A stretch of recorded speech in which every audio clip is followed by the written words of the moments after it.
Welcome to the land of Tenebris, a realm shrouded in darkness and steeped in ancient mysteries.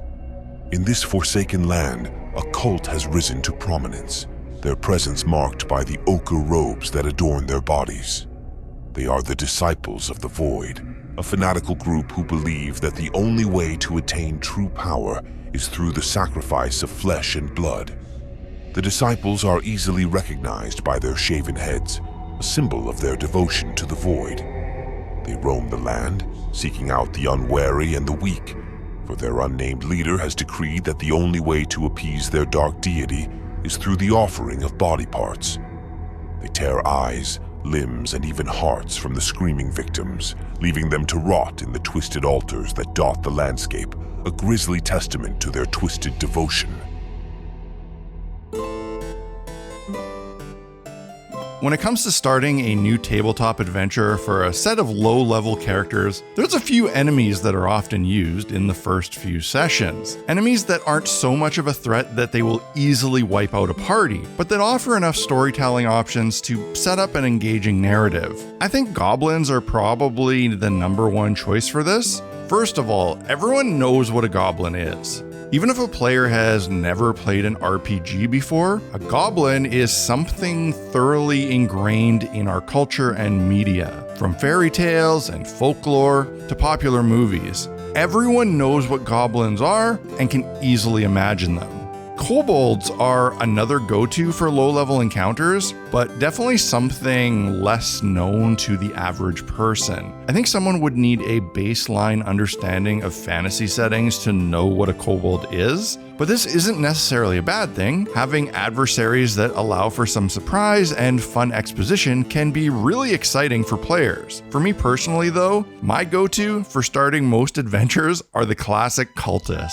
I feel like they fit somewhere in between goblins and kobolds in terms of familiarity. Everyone knows what a cultist is, but there's plenty of room to apply unique ideas to them that can catch players off guard. What type of cult are they? What or who do they worship? How do they worship? Generally, what are they up to? Loads of possibilities to catch people off guard while remaining familiar enough that everyone at the table has a decent understanding of what they are and a solid foundation to paint a picture in their mind's eye while playing. Since I'm mentally preparing to start a new adventure for a new group of people that is yet to be determined, I'm starting to think about the world that it will take place in and the enemies that these new adventurers may face. So, I need to start a cult. Since I'm a tactile GM who uses minis and terrain, not only do I need to craft a story, I need to get some physical elements ready, starting with the miniatures. This was an easy thing for me because I had a whole bunch of perfect minis for creepy cultists that I had printed out way back and never used but always wanted to. The aesthetic of these guys fits the vibe of the type of game that I like to run perfectly. And because they're fairly simple models, I was pretty sure I could get them ready and painted in a large batch, which is actually my favorite way to paint minis. I mean, I like getting detailed with one mini, but the satisfaction and excitement of banging out a whole bunch of minis at one time is much better motivation for me. While painting a bunch of models, it's a great time to start brainstorming story ideas. I'm personally a big fan of creating broad stroke ideas and breadcrumbs in an adventure, rather than a detailed and static world and storyline. It's tough to write a detailed adventure, but the thing about running tabletop RPGs is that you don't actually have to. You can just drop some general ideas and elements, and the players will latch onto certain ones, and this will lead you to a story that practically writes itself. Well, maybe not writes itself, but evolves in a much more collaborative and fluid way. This can take a lot of pressure off you as the game master. You've got enough to do. Let your players handle sculpting some of the world and plot lines. I guess this is just how my creative mind works in general. I mean, when I build terrain or make art, I usually don't have a very clear path. I usually start with a general idea and just pick away at a project and see where it leads me. It always hits a point where the path becomes obvious and it's easy to lean into ideas. Way easier than just imagining the whole thing from a blank canvas. And for me, storytelling is the same. Are you wanting to start your own cult? Well, you are going to need a way to recruit new members, and there is no better way to do that than with a fancy new website. If you've spent all of your time and efforts praying to dark gods rather than learning HTML or CSS, don't worry. Squarespace gives you the tools you need to create a great-looking and functional website, no matter your skill level. You can use one of their many pre-made templates to get you started.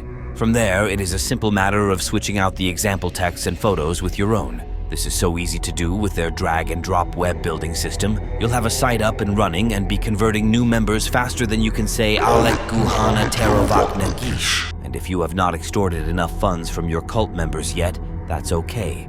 You can sign up for Squarespace for free using the link in my video description. Then once you've got your website all ready to go, use the code BlackMagicCraft to receive 10% off your first purchase of a website or domain. What are you waiting for? The old gods are calling. Do not disappoint them. As of now, I know only a couple very general ideas about this next adventure I'm creating. I know the world that it will take place in. That world itself isn't very well defined other than a few general ideas. I know it's going to be a darker setting, it'll be gritty and low fantasy for sure. But other than that, the world is a blank page. I know that it will be a world of old magic and long forgotten but still feared evils. And now I know that there will be a cult set on rebirthing these evils onto the world. Why though? The idea of a group of villains doing things for the sake of being evil is kind of weird, so I think these cultists truly believe they are doing something good, that bringing back these old gods from the void will improve the world they live in, for themselves and maybe others. Since it's such a shitty world, it's kind of hard to blame them. Regardless of their reasoning or whether or not their end actually would be better for the world, the way in which they attempt to get there is certainly wrong and must be stopped. This cult in particular utilizes rituals involving human body parts, preferably not their own. This means plenty of opportunity to get a group of players riled up and ready to take on this cult.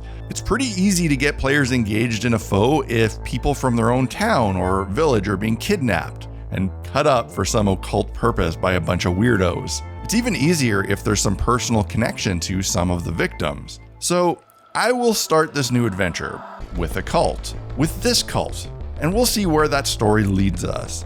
I still don't know what system I'll run for this, but as of now I'm leaning towards Shadow Dark. But like an evolving story, this too could change over time. I hope you enjoyed this video. If you did, hit the like button. And if you have any cool ideas for my cult, drop them in a comment below the video. If you want to get yourself some cool stuff and support the channel in the process, head over to blackmagiccraft.ca. I've got merch and crafts and music and all sorts of things that I've created that I sell there. I also have my essential equipment page where you can buy your hobby supplies, and the channel gets a small commission from Amazon when you shop through those links. Also, if you really want to help me out making these videos and keeping this channel going, a great way to do that is on Patreon. The support from Patreon is so important, it cannot be understated. So thank you so much to all of my supporters there. And if you've been considering it, I would love to have you as the newest member. Hope you have a great rest of your week. I'll see you again next time. Cheers.